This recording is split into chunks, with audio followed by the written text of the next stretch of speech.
తండ్రిని కోల్పోయిన దుఃఖంలో తల్లడిల్లుతూ న్యాయం కోసం పోరాడే ఆడకూతురు ఒకవైపు, చంపిన వాళ్ళు, చంపించిన వాళ్ళు, వాళ్ళని రక్షిస్తున్న ప్రభుత్వము, వీళ్ళందరినీ ఒకవైపు చూస్తున్నాం. మరి మనం ఎటువైపు, మీరందరూ ఎటువైపు? చూస్తూనే ఉండిపోదామా? కళ్ళు తెరుచుకొని నోరు మూసుకొని విభ్రాంతిలోనే ఉండిపోదామా? మనం స్పందించాల్సిన సమయం వచ్చింది.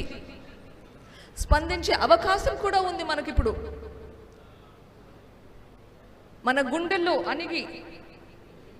అణిగి ఉన్న ఆక్రోశాన్ని, ఆవేశాన్ని మౌనంగా అయినా సరే వెల్లడించే అవకాశం వచ్చింది. మీరు నిశ్చయించుకోవాలి. ఒక భవనాల్ని కట్టించేటప్పుడు వాటికి పునాదులు అన్నది చాలా చాలా ముఖ్యం. మనకందరికీ తెలిసిందే. వైఎస్ఆర్సిపి పునాదులు రక్తంలో మునిగి ఉన్నాయి.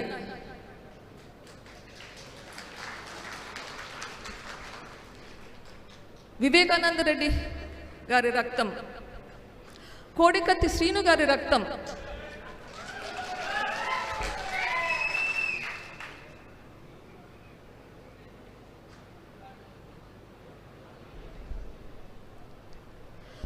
పదవులు త్యాగం చేసిన చిన్నాన్న, రాత్రనక పగలనక అన్న కోసం తిరిగిన చెల్లి, వీళ్ళకిచ్చిన కానుకలు మనం చూసాం.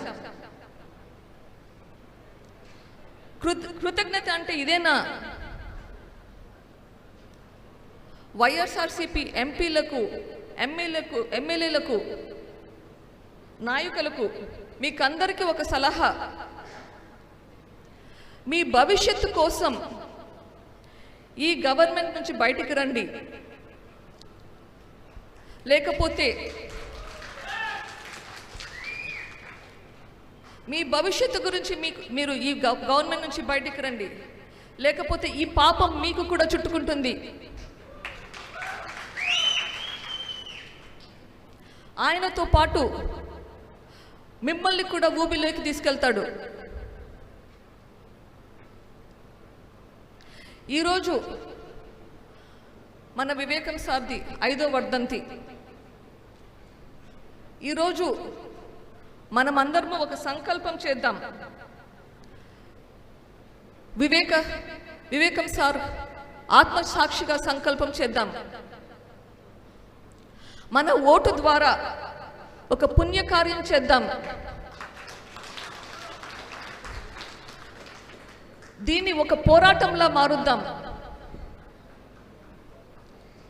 ఈ పోరాటంలో మీరందరూ భాగం కండి. ఈ పోరాటం మీ పోరాటంగా చేయండి. రాష్ట్రంలో అన్ని ప్రాంతాల వారు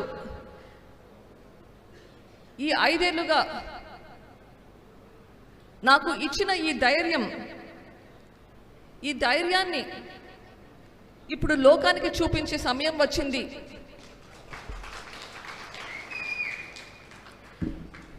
ఈ ధైర్యాన్ని మన ఓటు ద్వారా వివేకం సార్ను చంపిన వాళ్లకు చూపిద్దాం.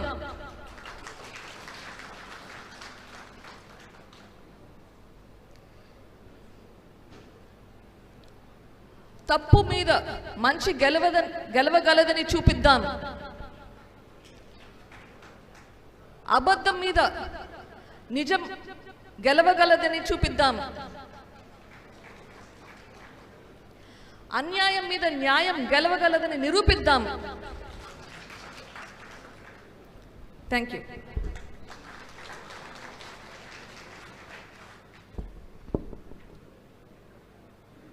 ముక్తియార్